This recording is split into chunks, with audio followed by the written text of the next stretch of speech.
Al-Quran merupakan sebuah kitab suci utama dalam agama Islam. Umat Muslim percaya bahwa kitab ini diturunkan oleh Allah Subhanahu wa Ta'ala kepada Nabi Muhammad SAW.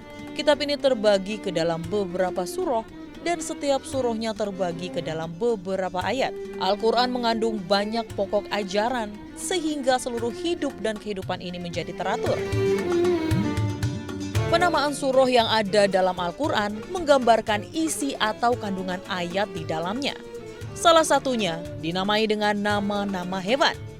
Karena isi atau kandungan ayat di dalamnya terdapat kisah yang melibatkan hewan. Pemirsa asal muasal, penamaan surah dalam Al-Quran biasanya sesuai dengan isi penjelasan yang didominasi dalam surah itu sendiri. Fungsinya seperti kata kunci, tanpa terkecuali dinamai dengan hewan. Bagaimana kisahnya? Untuk itu, asal muasal akan mengajak Anda menelusuri jejak sejarah di balik nama hewan yang dijadikan nama surah dalam Al-Quran dalam jelajah waktu dan cerita. Yang pertama yaitu surat Al-Baqarah. Al-Baqarah merupakan surah kedua dan merupakan surah terpanjang dalam Al-Quran. Jumlah ayat yang terdapat dalam surah tersebut mencapai 286 ayat. Selain itu, ayat ke-282 dalam surat Al-Baqarah merupakan ayat terpanjang dalam Al-Quran. Al-Baqarah tergolong dalam surat Madaniyah karena diturunkan di Madinah.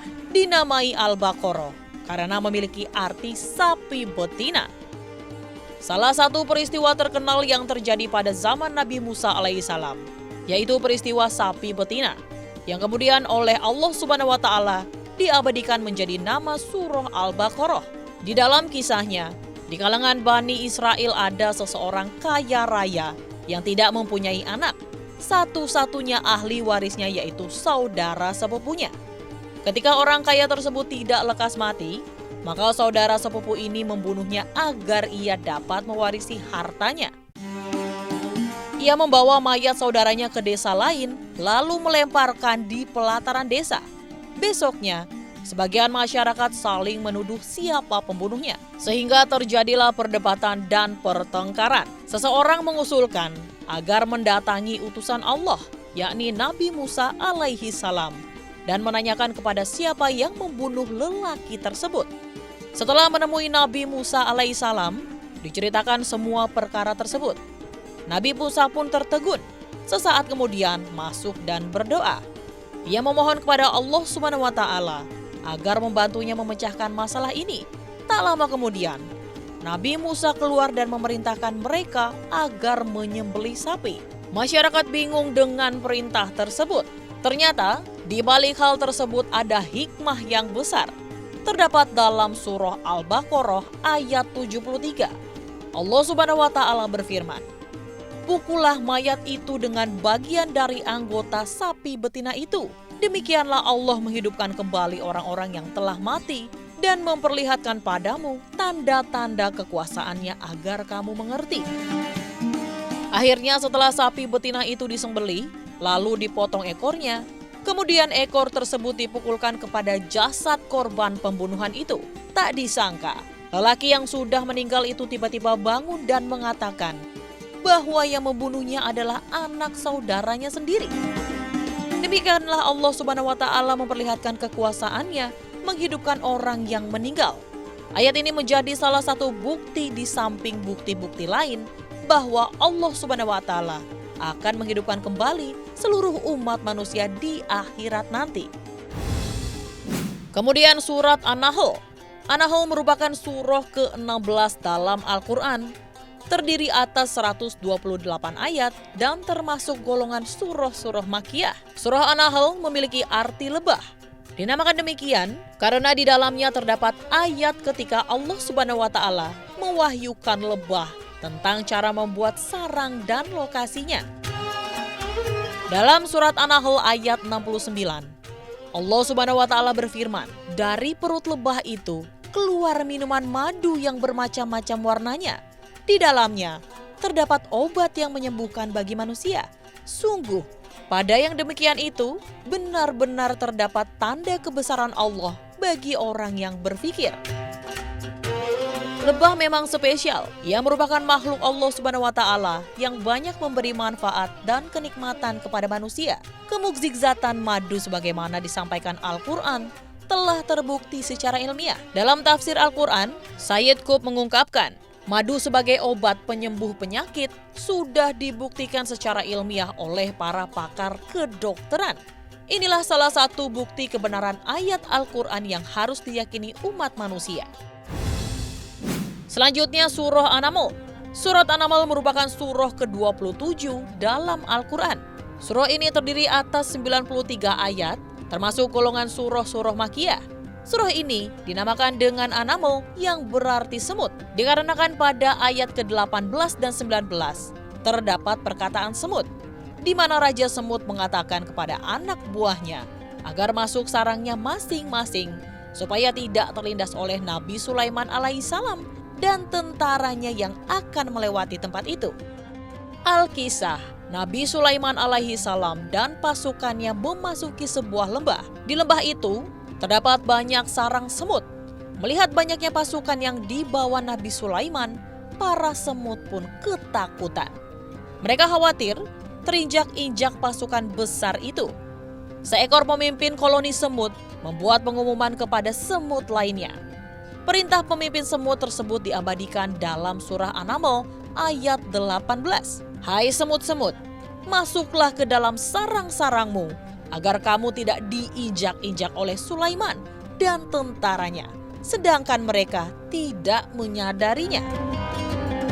Nabi Sulaiman yang memahami kata-kata lugu dari semut itu pun sontak tersenyum. Semut-semut itu tidak sadar jika Nabi Sulaiman dapat berbicara dengan hewan. Hingga akhirnya, Nabi Sulaiman pun memberhentikan pasukannya yang ada di belakang. Kemudian diberi penjelasan bahwa ada sekelompok semut yang takut terinjak oleh mereka. Kemudian, akhirnya pasukan menunggu dahulu semut-semut itu masuk ke dalam sarangnya. Atas karunia dari Allah Subhanahu wa Ta'ala yang begitu luar biasa dimiliki Nabi Sulaiman, beliau pun berdoa mensyukuri nikmatnya tercantum dalam surah An-Naml ayat 19. Maka dia tersenyum dengan tertawa karena mendengar perkataan semut itu. Dan dia berdoa, "Ya Tuhanku, berilah aku ilham untuk tetap mensyukuri nikmat-Mu yang telah Engkau anugerahkan kepadaku dan kepada dua orang ibu bapakku, dan untuk mengerjakan amal salih yang Engkau ridhoi, dan memasukkanlah aku dengan rahmat-Mu ke dalam golongan hamba-hamba-Mu yang salih." Yang terakhir yaitu surah Al-Fil. Surah ini adalah surah ke-105 dalam Al-Quran dan terletak di juz ke-30. Al-Fil merupakan surah pendek yang tergolong ke dalam surah Makkiyah. Surah Al-Fil berisi 5 ayat, memiliki arti gajah. Hal itu diambil dari ayat pertama dari surah ini. Kisah gagalnya usaha penghancuran Ka'bah oleh Abraha. Surah ini mengisahkan pasukan gajah yang akan menghancurkan Ka'bah. Pasukan ini dipimpin oleh Raja Abraha yang berasal dari Habasiyah atau dikenal sebagai Ethiopia.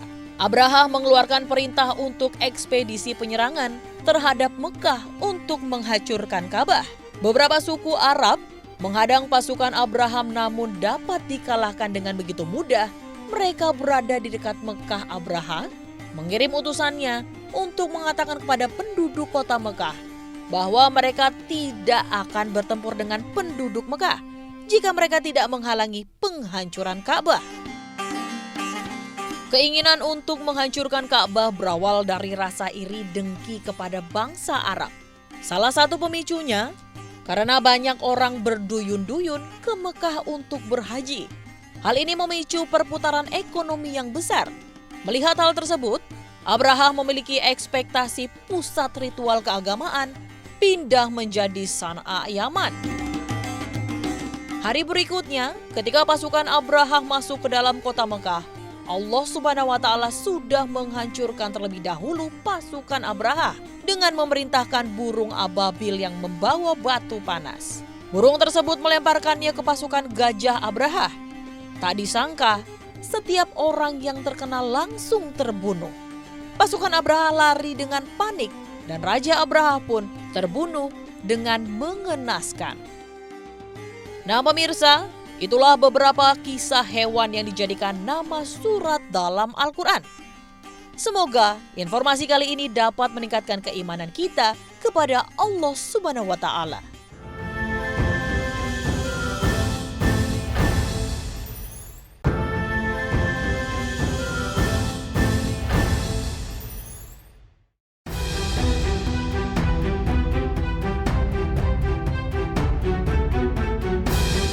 Alat transportasi merupakan sarana yang sangat dibutuhkan oleh manusia sejak dahulu hingga sekarang. Pasalnya, ia akan sangat memudahkan manusia untuk berpindah dari satu tempat ke tempat lainnya. Kemajuan yang sangat pesat membuat alat transportasi menjadi kebutuhan primer manusia, mulai dari kendaraan ringan hingga kendaraan berat seperti pesawat, kapal, dan kereta. Namun pemirsa, jika melihat dari sisi sejarah, mode transportasi diawali dengan penemuan roda pada kisaran tahun 3500 sebelum Masehi. Penemuan roda tersebut menjadi cikal bakal transportasi modern semakin berkembang. Meski demikian, jauh sebelum transportasi canggih mulai dikenal seperti sekarang, nyatanya sudah ada alat transportasi konvensional yang digunakan oleh generasi lampau, yang mana banyak dari mereka menggunakan hewan ternak sebagai kendaraan yang bisa mereka tunggangi. Hal ini sesuai dengan firman Allah Subhanahu wa Ta'ala pada surat An-Nahl ayat 8 yang berbunyi, "Dan Dia telah menciptakan kuda, bagal, dan keledai agar kamu menungganginya dan menjadikannya perhiasan, dan Allah menciptakan apa yang kamu tidak mengetahuinya." Salah satu kendaraan milik Rasulullah yang paling terkenal adalah buraq. Peristiwa Isra Mi'raj tidak dapat lepas dari kisah tentang buraq atau kendaraan yang membawa Nabi Muhammad SAW. Pada Isra Mi'raj, Nabi Muhammad melakukan perjalanan 1 hari 1 malam dari Masjidil Haram ke Masjidil Aqsa, lalu naik ke langit ke-7 atau Sidratul Muntaha. Perjalanan tersebut ditempuh Rasulullah dengan mengendarai buraq. Nama buraq sendiri berasal dari kata barku yang berarti kilat. Seperti namanya, buraq mempunyai kecepatan yang setara dengan kilat. Selain itu juga, buraq merupakan binatang gaib yang tidak dapat dijumpai di alam lain. Banyak orang yang menggambarkan buraq sebagai kuda yang memiliki sayap. Dalam hadis pun dijelaskan bahwa buraq merupakan hewan berwarna putih yang berukuran lebih besar dari keledai, serta memiliki 1 tanduk di kepalanya. Mengenai kendaraan yang digunakan Nabi, buraq merupakan transportasi yang berbeda dengan transportasi manusia pada zaman itu. Lantas, apa sajakah alat transportasi yang digunakan oleh para nabi? Untuk itu, Asal Muasal akan mengajak Anda menelusuri jejak sejarah mengenai macam-macam jenis transportasi yang digunakan para nabi dalam jelajah waktu dan cerita. Pemirsa Asal Muasal, kendaraan pertama yang sering digunakan oleh para nabi adalah kuda. Kuda merupakan salah satu kendaraan yang ada di masa nabi, dikarenakan kuda adalah kendaraan utama dalam peperangan. Imam Ibnu Hajar Al-Asqalani dalam kitabnya menyebutkan bahwa Nabi Muhammad SAW dalam perang Uhud memerintahkan Abdullah bin Zubair untuk menahan kuda milik pasukan kafir Quraisy, supaya musuh tidak menyelinap ke pasukan muslim. Dari keterangan di ataslah diketahui bahwa kuda merupakan salah satu alat transportasi Nabi Muhammad SAW. Kuda yang digunakan pada perang Uhud merupakan salah satu kuda peliharaan milik Rasulullah. Kuda ini dibeli oleh Rasulullah dari seorang berkebangsaan Arab Bani Fazarah di Madinah dengan harga 10 uqiyah. Selain menjadi alat transportasi untuk para nabi berperang, kuda juga menjadi salah satu hewan kesayangan Rasulullah SAW. Dalam kitab As-Sunan Al-Kubro disebutkan, tidak ada sesuatu apapun yang lebih disukai oleh Rasulullah SAW setelah para istri daripada kuda perang. Menariknya, selain digunakan sebagai kendaraan perang Rasulullah, rupanya ada juga kuda yang ditunggangi malaikat Jibril saat perang Badar, yaitu Haizum. Haizum adalah kuda malaikat Jibril alaihi salam. Kuda tersebut dapat mengeluarkan api, memiliki sayap layaknya Pegasus, dan dapat terbang dengan cepat. Dikisahkan dalam Perang Badar, Haizum turun untuk membantu pasukan Muslim bersama dengan malaikat Jibril. Perang Badar sendiri dikenal sebagai perang antara hidup dan matinya kaum Muslim. Keberadaan Haizum juga terdapat dalam hadis yang berbunyi, "Bergembiralah wahai Abu Bakar, pertolongan Allah telah datang. Ini adalah Jibril yang sedang memegang kendali tunggangannya di atas gulungan-gulungan debu." Selain dalam hadis, surat Al-Anfa'at ayat 9 juga membahas tentang bala bantuan yang Allah kirimkan untuk Rasulullah. Allah berfirman, "Sesungguhnya aku mendatangkan bala bantuan kepadamu dengan 1.000 malaikat yang datang berturut-turut." Para malaikat yang terjun ke dalam medan pertempuran mengenakan tanda di kepalanya dengan sorban berwarna putih. Panglima para malaikat saat itu dipimpin oleh malaikat Jibril, sedangkan panglima umat muslim dipimpin oleh Nabi Muhammad. Keikutsertaan para malaikat dalam perang tersebut merupakan dukungan Allah terhadap kaum muslim. Dari peperangan tersebut, Rasulullah beserta dengan malaikat menewaskan sebanyak 70 tentara kafir. Sebagai bukti adanya pasukan malaikat, seorang tentara kafir pernah mengatakan, "Demi Tuhan, yang memukul kami bukanlah manusia. Kami merasa ada yang memukul, tetapi kami tidak tahu dari mana datangnya. Yang kami tahu, tiba-tiba ada kepala terpenggal dan terpisah dari badannya." Bahkan Allah berfirman dalam surat Al-Anfal ayat 12 yang berbunyi, "Maka penggalah kepala mereka dan pancunglah tiap-tiap ujung jari mereka." Selain kuda, unta merupakan hewan kedua yang kerap kali menjadi alat transportasi para nabi. Selain digunakan untuk mengangkut barang, unta juga kerap kali digunakan sebagai alat transportasi pada kala itu. Salah satu bukti bahwa unta digunakan sebagai kendaraan milik Rasulullah adalah saat beliau melaksanakan Haji Wada. Hal ini juga tertulis dalam kitab Sunan At-Tirmidzi. Aku melihat Rasulullah sedang berkhutbah pada hajinya di hari Arafah, di mana beliau menunggangi untanya yang bernama Al-Kushwa. Berada di daerah gurun yang jarang terdapat mata air, membuat para nabi lebih memilih menunggangi unta sebagai alat transportasinya. Karena unta lebih kuat dan dapat menyimpan cadangan air ataupun makanan pada punuknya.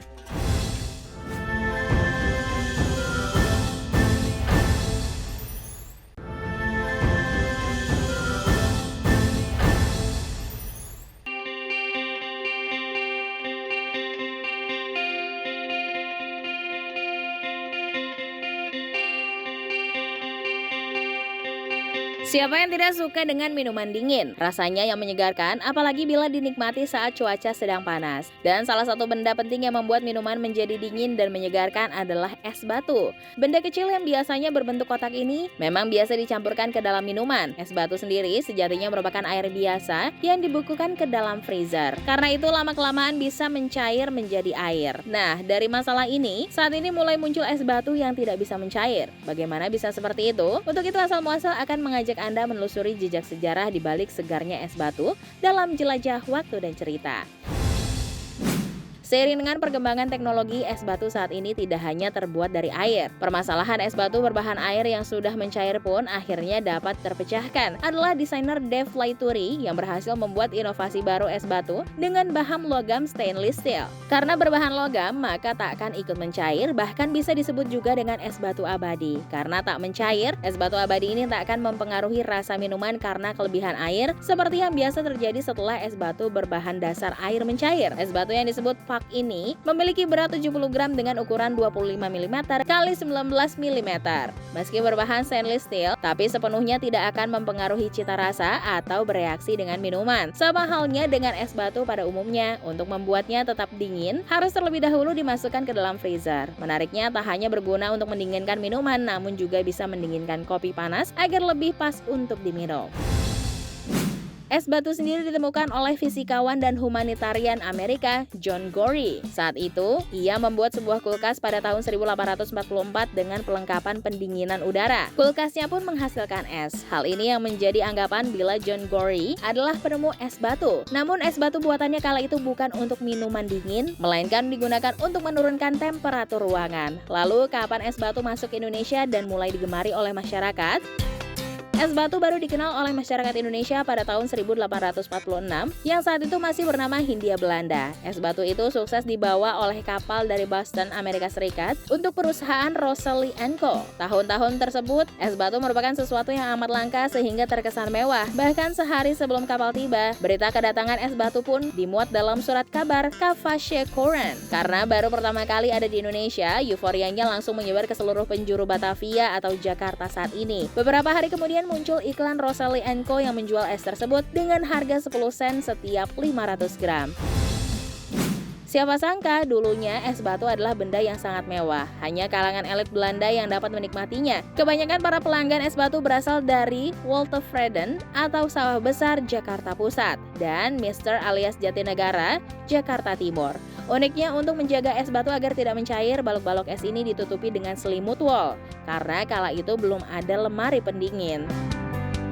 Impor es batu dari Boston ke Indonesia terus berlangsung selama 25 tahun hingga tahun 1870. Setelah itu seorang warga etnis Tionghoa bernama Hua Wan Hong membuka pabrik es batu pertama di Indonesia di Semarang, Jawa Tengah. Ia akhirnya menjadi pelopor dibukanya usaha serupa di berbagai wilayah lain seperti Pekalongan, Surabaya, dan Batavia. Sejak saat itu, es batu bukan lagi barang yang mewah. Es batu sekarang jadi sesuatu yang lazim dikonsumsi harian. Mayoritas orang bahkan bisa membuat es batu sendiri di rumah. Selain dapat membuat minuman menjadi lebih segar dan dingin, ternyata es batu juga bermanfaat bagi kesehatan loh. Es batu dapat meredakan atau meringankan gejala maupun penyakit yang Anda rasakan, seperti nyeri pada tumit, cedera atau radang sendi, gusi bengkak, ataupun gigitan serangga. Caranya cukup mudah, kompreslah bagian yang sakit dengan es batu. Selain itu, bila Anda keracunan yang menyebabkan diare, mengisap es batu bisa menjadi alternatif untuk menggantikan cairan tubuh selain mengonsumsi air yang banyak dan larutan oralit pastinya.